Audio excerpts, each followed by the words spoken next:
And story creator, Eric Carrasco.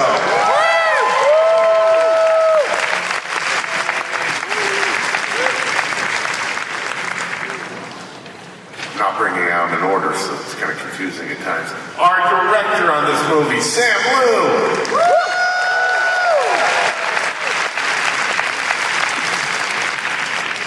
I said, Sam Liu!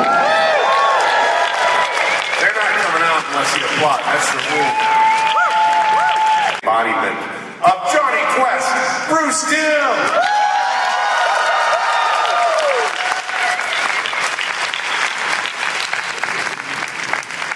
How about our Miss Martian tonight? Did you dig Miss Martian in this movie? Say hi to Daniela Bobadilla.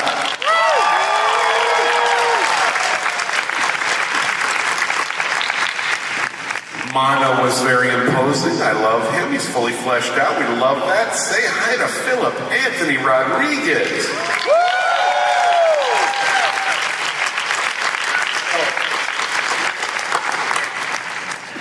And his girlfriend, sort of. That's a relationship I don't want to be in. The Emerald Empress herself, Molly Montano.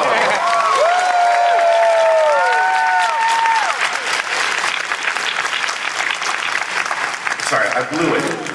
Emmy-nominated Philip Anthony Rodriguez. Got an Emmy nomination the other day. Thank you. You loved him on Scorpion. You might remember him from the first couple of seasons of Game of Thrones. He is our star boy. Say hi to Thomas Caller himself, Elias Cabell.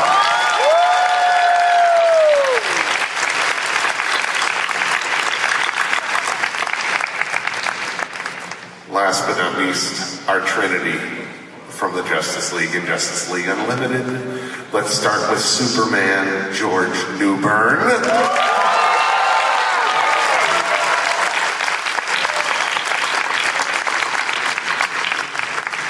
Wonder Woman, Susan Eisenberg.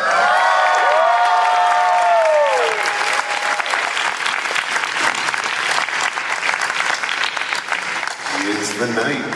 He is vengeance. He is Kevin Conroy.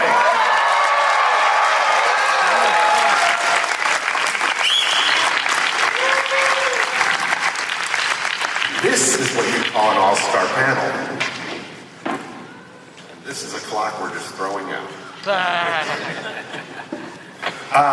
Bruce, let's start with you. Let's get it over with because we're all aching to hear it. Is this PCAU canon? As far as I'm concerned, I think it is. I know this sounds like I'm hedging, but it really isn't up to me because, man, people out there in fan land are like, they have like detailed timelines, and this is canon and that isn't, and that comic over here is canon because it was mentioned in this one episode, and I'm like, okay. So, but I mean, yeah, I think it is. I mean, it's weird because this story did not start intended to be Justice League Unlimited Plus. It was originally supposed to be a standalone story, really complicated series of events. We kind of backed into it, becoming a Justice League Unlimited adjacent story. So once we realized that was going to happen, we leaned into it, and I think it is. So yes, it's canon. There's your headline. So Eric, what was the genesis for this story? How did you guys come up with this? There's a lot of David and Lisa in this.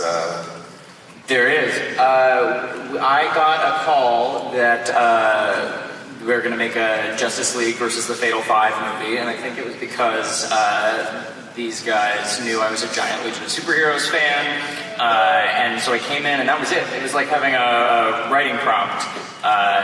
Go. The sky's the limit. All of the DC universe is available to you. And so sat in a room with Jim and with Alan Burnett, who is enjoying his blissful retirement right now, and with Bruce, and we just sort of improved our way through the story. And working backward from the Fatal Five, we used Starboy, knowing that someone was going to have to come back in time with them to tell us about him. And we thought he would find a great companion in Jessica Cruz. Thank you. What? I mean, these are the feels. Jessica has her anxiety. Starboy has his issues. And these are pretty common things these days. It was a very relative story. How did you guys go about playing with that? Very respectfully. We tried to take it really seriously. We tried to handle it as responsibly as we could. And sort of the thing about the reason we go to Arkham specifically, and the reason Two-Face has that awesome cameo, is because we really think that in superhero stories, a lot of the time, neuroatypical people with mental illness, they get stigmatized, they become villains in these stories a lot of the time. And so we wanted to take two people who were going through some challenges, and hopefully some relatable challenges, and put them in a situation where we can just get out of their way and let them be superheroes. But Joker's still evil. Joker's evil. Elias, you had a lot of layers to deal with this. How did you approach Thomas? Well, I think it's a testament to what the themes of the writing were, the touchstones of the character, were that just like, I suppose, most characters or most of the heroes,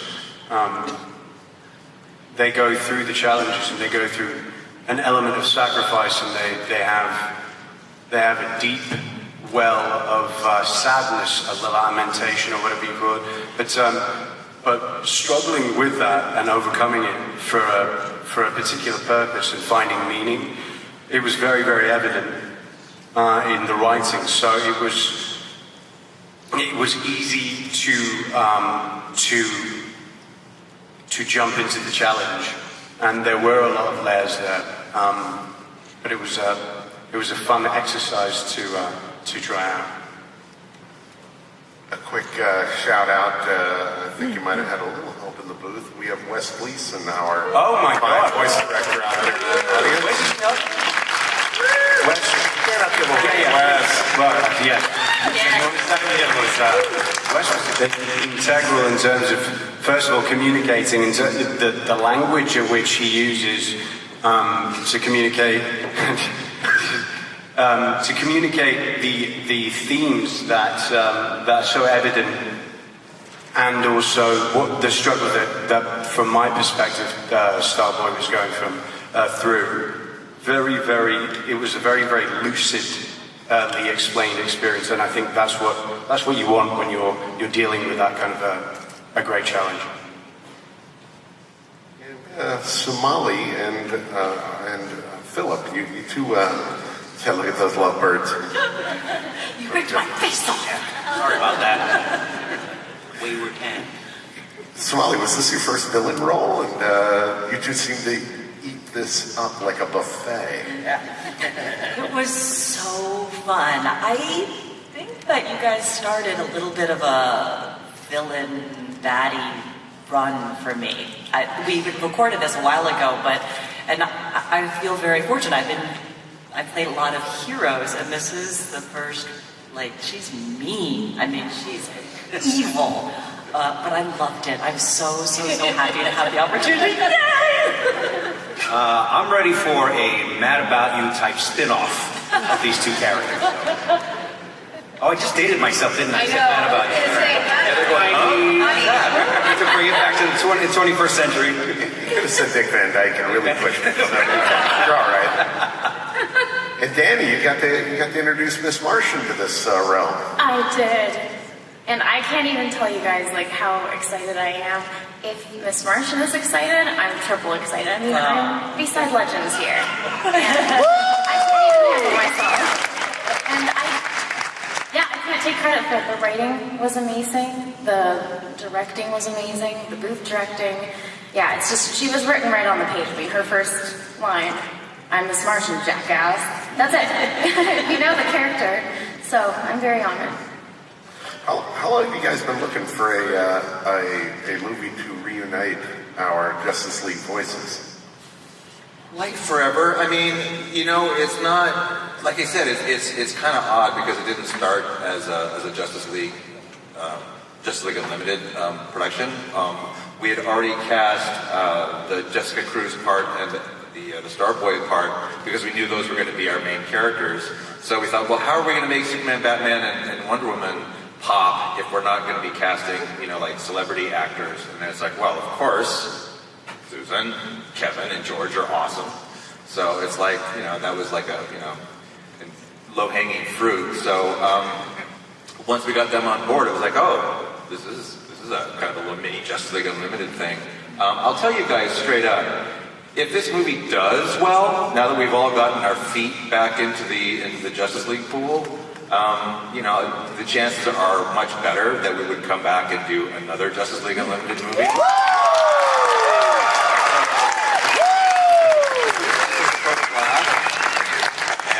Yes. We would love. Yes, I'm coming back too. Yes. We would love to bring back Phil Lamar and Marie Canals and Carl Lumley as well. If we got you guys gotta vote with your pocketbook. I hate to say it, I hate to be so mercenary, but if it does well, And that starts hopefully you'll be paying attention. And that starts tomorrow on digital. Blu-ray 4K on April 16th. Very good. Well, trio, Trinity, give me the degree of fun this is for you It was guys great. to have It was together. great getting back together. We all established these relationships years and years ago. And when you get back together, it's like getting back together with someone that you haven't seen from college in 20 years or something. You just pick up a sentence the way you left it off 20 years ago. You just pick up the threads of those friendships. And that's what it was like for us, wasn't it? Cape was a little tight. Cape was a little tight, but it fit. It was a little tight. And The tights are a little. And I have a sword. I have a sword, you guys. Yeah. No, if anyone knows me, they know that I'm overjoyed and blissed out and so grateful to be able to voice this character again. I haven't seen her since 2006, and boy, I've missed her.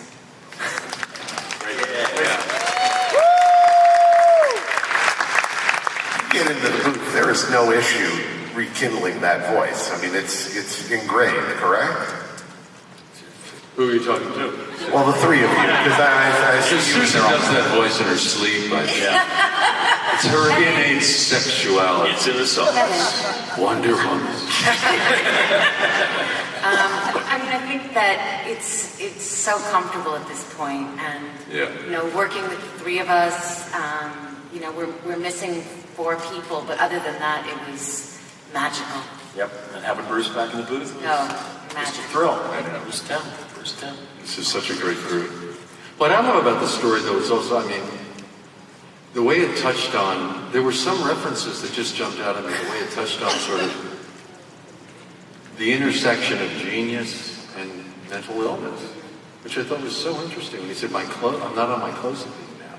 There were contemporary references that I just thought were really fascinating and brave, and I really admired it. Yeah, for sure.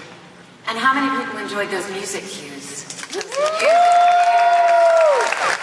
I do believe 2/3 of the dynamic music partners, Michael McCuistion and Chris Carter, are right out there in the audience.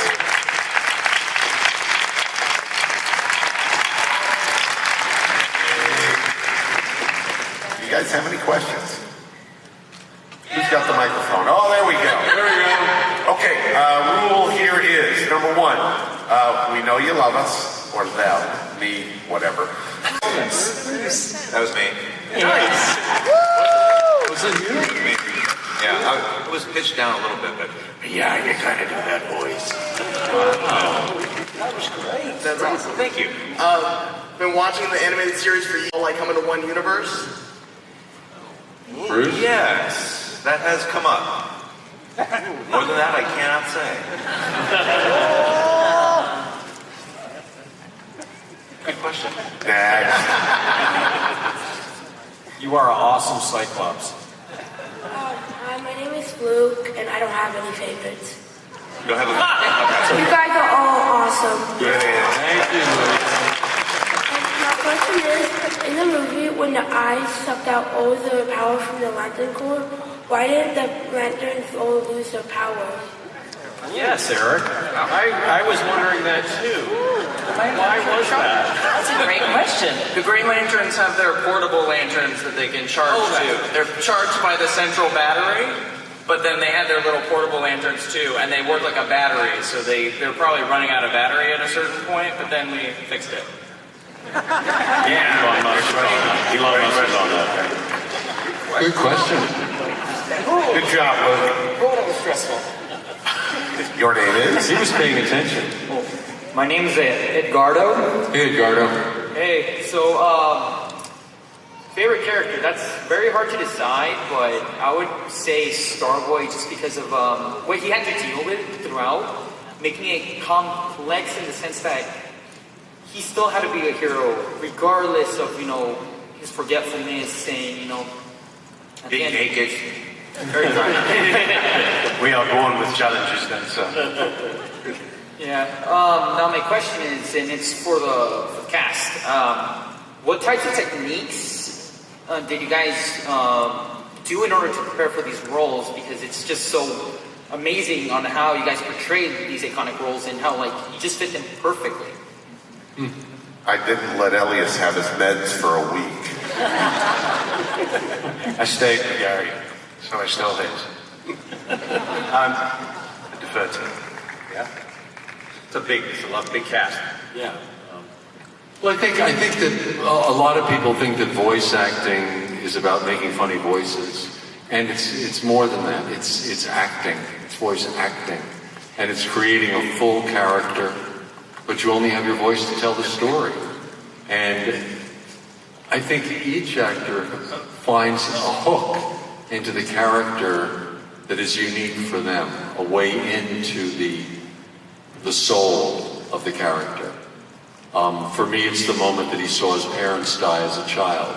That's always the moment I go to that brings me back to that sort of Batman voice, that deep sadness of that voice. And I think each of us have a specific thing that's a key into the character. Wouldn't you agree? Yeah. Great question. Good one, Ricardo. Yes, sir. Hi, my name is Andres, and my favorite character, of course, is my fictional mentor, the Dark Knight. My soulmates.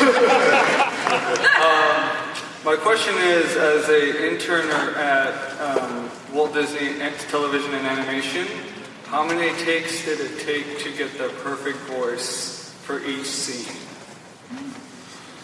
It varies.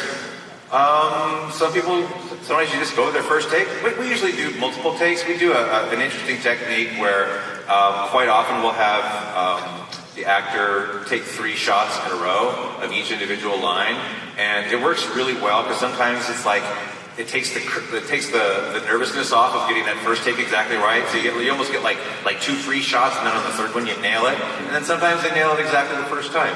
But these guys are all pros. We weren't sitting there struggling with any of the lines for oh my God, take 27. So it was all pretty smooth sailing. But what's interesting about that's an interesting question because uniquely, the hardest lines often are the one-syllable lines. You'd be amazed at how many times you have to go over to get the perfect no. You're just going over and over. Whereas the epic speech, you might get in one take. And Bruce will go, perfect, love it, it's in the can. But how many times have you been in there and you're going, no, try it again, no, try it again. No. It's unbelievable, the one-syllable line. Absolutely true. Could you emphasize the O more so than the N? Put less emphasis? Yeah, exactly. We have no.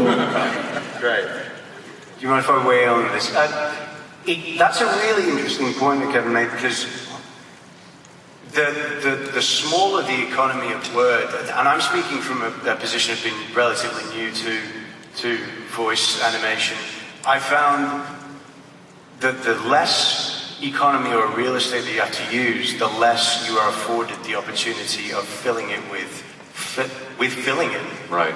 You have to be authentic, and you have to get to that place And there is a theme associated. I know it sounds really indulgent, but it's not. It's true. There's a theme, well, from my perspective, associated with every single word.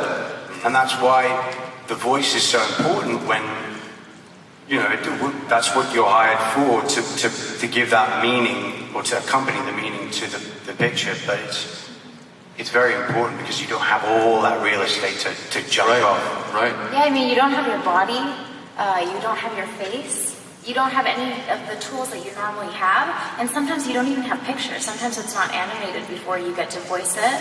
So this is what I love, and it's so challenging, and in my opinion, a little bit more challenging than actual acting because you don't have the other person sometimes to feed off of. You have to use your imagination, and I think that's why I love it so much, because you get to just live in your head, and if anything, it's acting more from your heart than it is from your mind as you're seeing everything else if you were to be on a set. So I That's love where it. the voice director is so important, because the voice director paints the scene for you. I mean, you may have read the script, of course, before you went to your session, but when you're in the studio, the voice director, Wes Gleason, will set the scene and bring you back in, and then it's your job to imagine you in that scene. Because remember, the voices are the first stage of the process.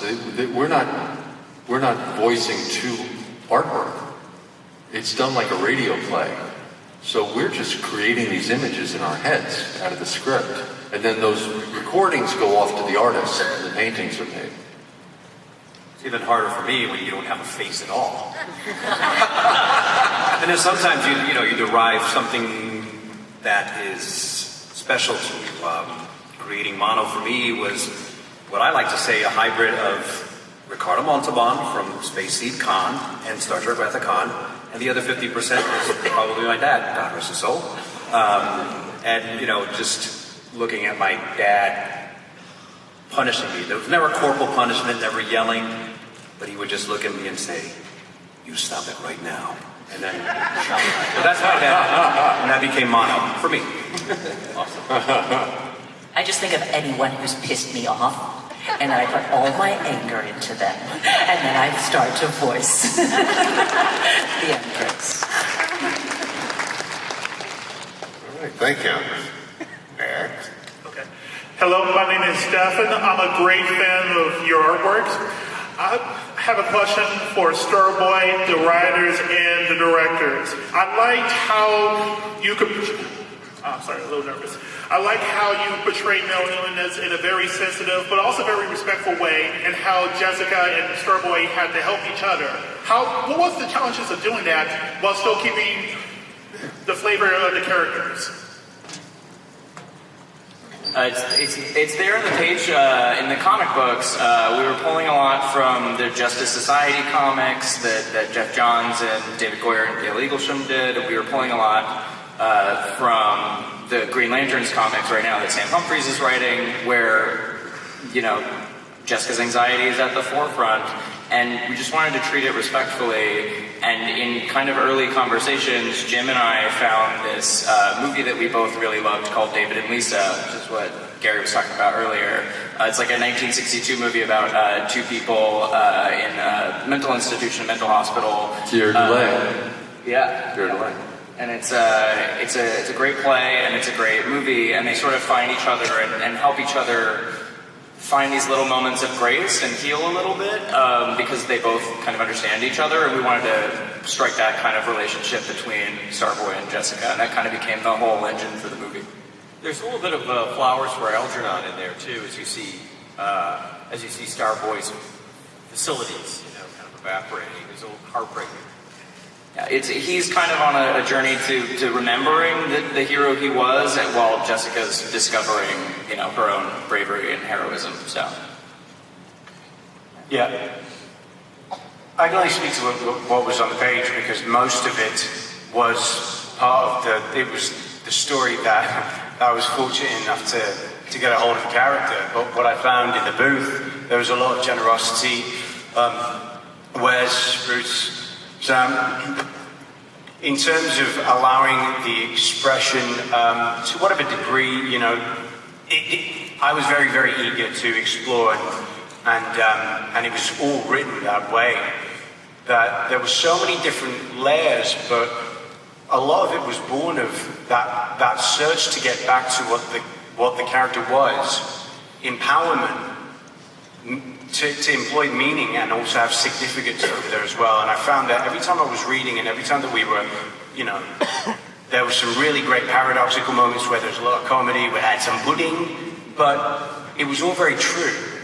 And I think that search for the truth, it hopefully allows, and it read to me, that it allows you to invest in the characters and their journey and the challenges that they're faced with. They're a lot younger than these iconic characters in terms of the way that they're narrative characters.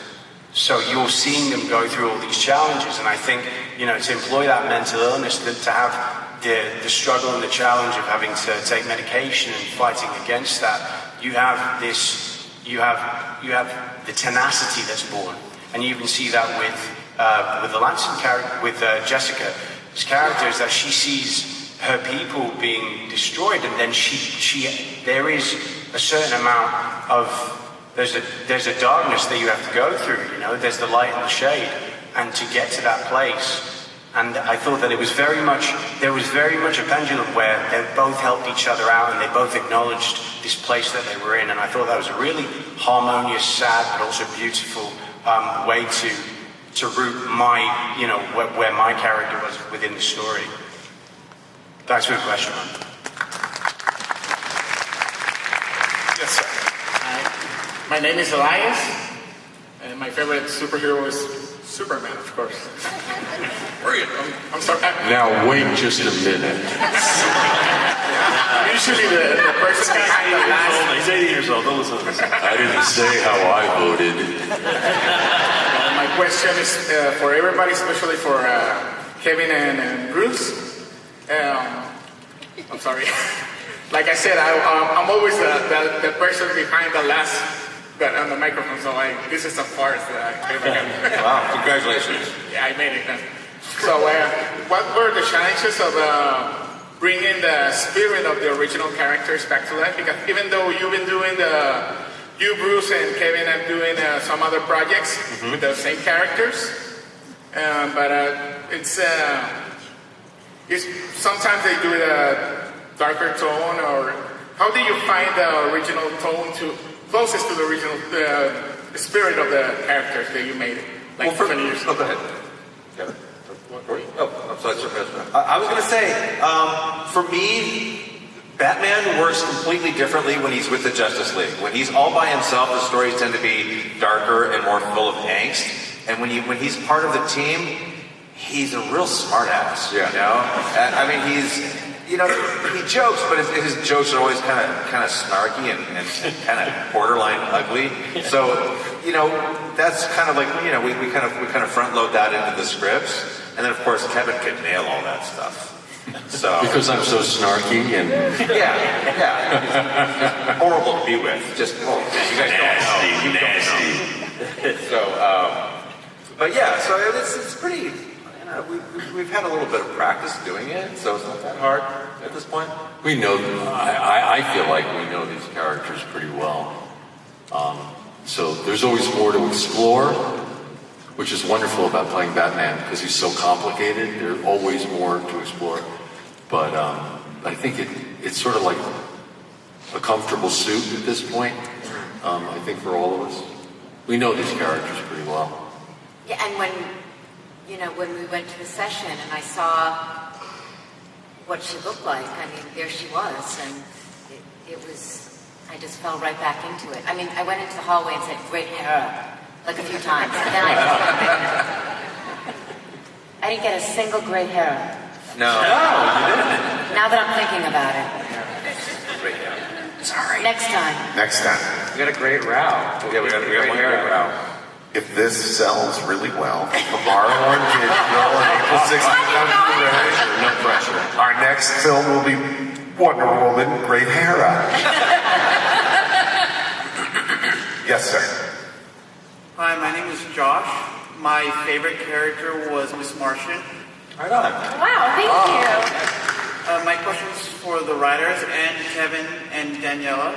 What was it like writing the banter between Batman and Miss Martian and voicing those scenes? I actually, the first time my friend John Callan saw this movie, he went, "Oh, you wrote Miss Martian as yourself. You accidentally wrote a character that was all about how terrified you were of writing this movie." And I went, "Holy cow, I absolutely did." So I really relate to you. Wow. Because it was walking into a room with Bruce and with Alan and with Jim and talking through all these characters. And I think it was writing the Batman Miss Martian relationship was all about how hard it must be to work for Batman. And Eric didn't even have the advantage of being able to turn invisible when I want to know how Jonathan Cowan got to see the movie before tonight. You know, I told him about it. Listen, you're at it. Acting also is on an NDA. It's fine. Writers tend to act out the movies for their friends, and they play every character. Yeah, especially at bars.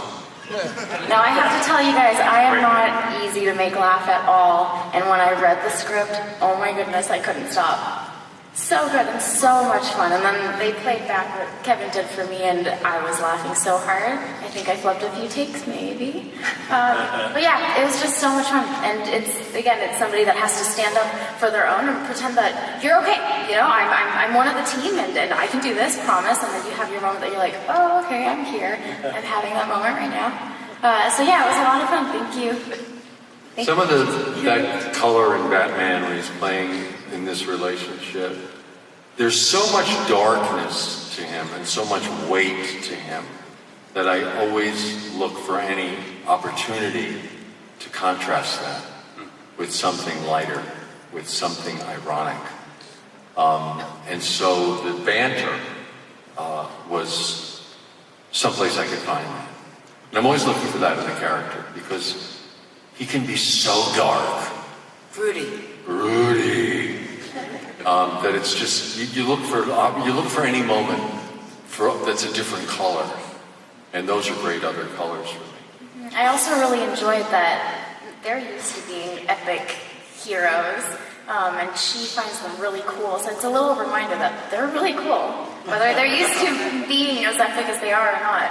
It's really cool. So I think that brought a little bit of lightness to that too. Thank you, Josh. Next. Hi, I'm Steven. When Andrea Romano cast Kevin, Susan, and George, timeless, perfect, spot-on casting. And as you guys have mentioned, you know the characters really well. Live action, for better or worse, those actors come and go. Is there anyone that when you guys watch TV or movies, as a fan yourself, you're like, I want them to play Batman, Superman, or Wonder Woman? No one. No. I can't think of anyone alive who could play any of these roles. Can you? No. My mind's drawing a blank. Yeah, I got nothing. Boy. Thank you, Stephen. Thank you, Stephen, for trying to recast our role. That's an all-time classic. Yes, sir. Hey guys, my name's Eric. My favorite is almost always Batman, but Miss Martian was pretty fun. Oh no. Sorry about that. My question's for the writers. I just wanted to ask about the rules of time travel in this universe. Like, what are the rules? What's the future heroes from going back like a day earlier at the end there and helping more? Well, you know what? It's interesting. This came up in an episode of Justice League Action, and what Kevin's line to Booster Gold was, I couldn't possibly explain the intricacies of time travel to someone without a library card. Now, you, sir, have a library card, but Booster, on the other hand, wouldn't. However, Eric can explain it very easily.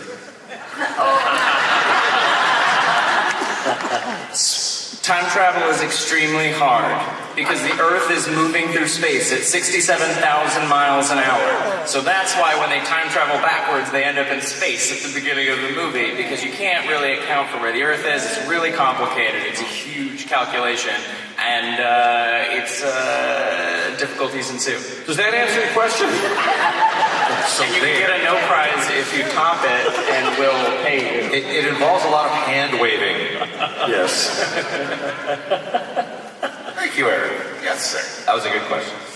That's great. I love to see these guys sweat. You're next. Hey, Thanks. hello. How you doing? My name is Josh, and my favorite character is Batman. My question is for Kevin. How was it working with Mark Hamill? Oh. He was in this movie. He was so good in this. Mark wasn't in this movie. Mark Hamill is acting, as I've said before, is as much about reacting as it is about acting. You're often only as good as the people you have to work with. If they give you so much, you just have so much more to react to, and it feeds you. Which is why Warner Brothers and Bruce and Andrea always try to get the actors together in a booth. They prefer to have people working together. One of the blessings I've had in playing Batman was the cast that I've had to work with, the actors. And Mark Hamill is number one among that. He's just a generous, wonderfully giving person, genuinely. I wish you could see him in the booth. He gets such joy out of watching other actors work. There's no jealousy there. There's no tension there. He literally sits there like this. He'll be like this. He looks like a 12-year-old waiting for Santa, when he's watching you work. And he just gets such joy out of what you give him. And then he gives it back to you. Oh, Betty, he just gets so crazy with his Joker. And he's got that kind of Jim Carrey rubbery face thing going. Where he's like, oh, Betty, you think he's just going to devour the microphone. And then there's the whole spit take thing, When you're in the room with him, you just want to have an umbrella because he's spitting all over you. Does that answer your question? We have time for one last question. Make it a doozy. All right. My name's Don. My favorite performance in the film was Bruce Timm's Two-Face, hands down. Oh, So my question is actually for Bruce. Have you ever considered voicing more characters, or is there a role that you would like to voice? No. I generally I like playing characters like Two-Face because they're more of a character voice. Now here's the thing. Originally, I played the Doctor in Arkham Asylum and a different actor played Two-Face because, again, when we recorded it, we did not know it was going to be in this style. So it didn't really matter to me what Two-Face sounded like. It didn't sound like Richard Mall at all, and it was fine. But then when we switched the look of the show, it's like, nope, he's got to sound like a Richard Mall sound-alike. And fortunately, my acting performance as the Doctor was hopeless. It was terrible. So the other actor and I switched parts. So because I knew I could kind of do Richard Mall. So it's a lot more fun for me to play monsters than it is to play like guys who say expository dialogue. I can't really make that stuff come to life because I'm not really a trained actor. But I do like to get in there and goof around. And so, yeah, if I'm playing Solomon Grundy or Two-Face, that's my sweet spot. All right, well, I want you to give a big round of applause first to yourselves for being here, supporting the line, running up, buying the digital copy tomorrow, and Blu-ray on the 16th. I want you to say thank you to Jim Freed, Eric Carrasco, Sam Liu, Bruce Tim, Daniela Bobadilla, Kevin Conroy, Susan Eisenberg, George Newbern, Molly Montano, Philip Anthony Rodriguez, and Elias Cabell. Thanks, we'll see you in San Diego. Maybe with something special, okay?